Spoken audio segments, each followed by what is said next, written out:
Down at the market, my local farmer tells me how my food is grown and comes to me. Not far from the city, the farmer is my neighbor. The freshest food is grown locally. There's a party in the kitchen, something smells good. I wonder who the chef could be. It's the kids in the kitchen. Roll and stew, make and bake. Kids in the kitchen. Drizzle, sizzle, roast and toast. Kids in the kitchen. Slice and dice, mix and fix. Kids are in the kitchen, cooking something yummy.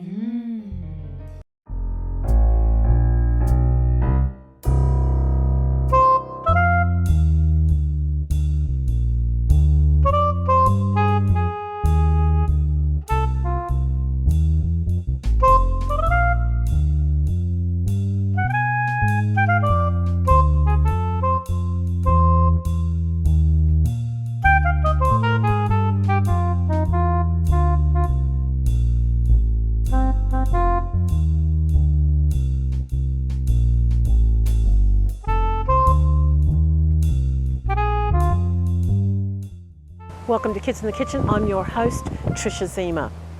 I've come to the basin, to the beautiful hills outside of Melbourne, and we're here to meet someone extraordinarily special. We're here to meet Michael Johnson. He's a beekeeper. He's got 3 hives in his backyard, and he is passionate about providing fresh honey to his local people.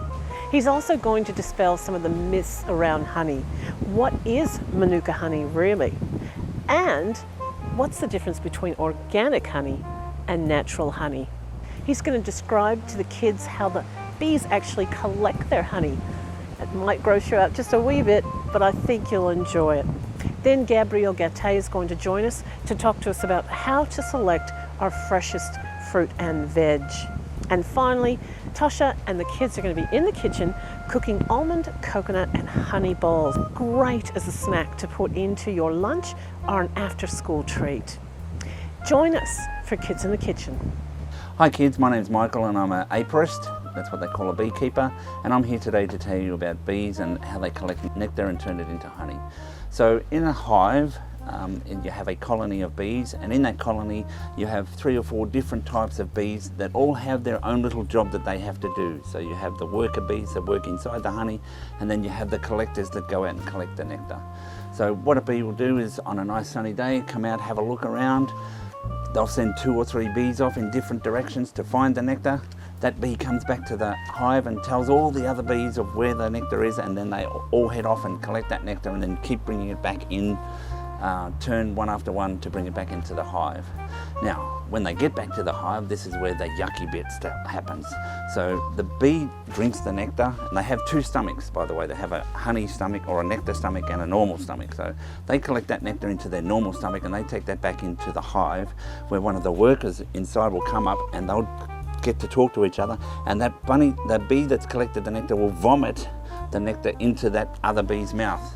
Now when that happens, and then the next bee will vomit into another bee, they all introduce an enzyme into the nectar that will then allow the nectar to turn into honey. Now in the nectar is also water, so what will happen is, and I'll just show you this little bit of hive here. So the bees will vomit the nectar into the hives here, the little wax hives, and then the worker bees will fan the nectar until such time as it's turned into a consistent honey, and then they do what they call capping. So if you look just carefully here, you'll see a little bit of capping, and what the capping is, they'll put a wax cap over the top, and then that allows the honey to store forever. Honey is the only food that will never ever go off. So it can be stored in this way with the cap on for years and years and years to come. Now, one thing, this is the bees' food, okay? So this is what they live on. Because they make so much honey, we as humans say, well, you can spare some. So we come along and we come up in our suits, and we must have a suit on because, as we all know, bees have stings and the stings hurt. If you notice this suit, this is called a stingless suit, so no bee sting can get through it and get to me. So we come along with our little bit of smoke, and we gently pop some smoke into the hive, Now, a lot of people are misunderstood that this sends the bees to sleep. It doesn't. What it does is force the bee to think that his hive is about to be burnt out, and they start to gorge on the honey. So while they're gorging on the honey, that gives us aporists time to get in and take these out, pop new ones back in so that they can make new comb and more honey, and thus it's the process of us collecting honey over 2 or 3 times in a season. So when we call a season is spring until almost late autumn. Now the one thing we must never do is take the honey in winter, because as I said earlier, that's the bees' food. They haven't got anything to live with over the winter period, and then we have to supplement what they eat with sugar and water, which isn't really good for them. So if they can eat natural honey, that's much better. So we're always careful of how much honey we do take. We always leave honey for the bee, and then everybody's happy. They've fed us, we're allowing them to feed, and then that then allows you to cook special things or eat special things with honey, and everybody's happy. Okay, the difference between organic and non-organic honey is a little bit misleading. People sell organic honey to make a little bit more money, because organic means that you're guaranteeing that there's no chemicals, or your honey's chemical free. Well, the problem is a bee can fly 7 kilometers away from the hive to collect honey. So I can't be there every minute, every second with a camera on every single bee's back to tell me where that bee's been or hasn't been. So I can't say whether honey is organic or non-organic. All honey is just raw collected honey. The difference is in the processing once we get it out of the frame. And there's what's called heat treated or cold treated. Now, most aporists or backyard aporists like myself, we do cold treatment. Now basically all that means is we cut the wax off the cells, we then put it into a spinner, we extract the honey, and then we jar it straight away. Big processors use heat to extract the honey. They melt the honey a little bit, they then put it into the jars, and then they sell it. Now what's the difference? The difference is cold honey keeps all the pollen and all the goodness that's really, really good for us, particularly if you're a hay fever sufferer.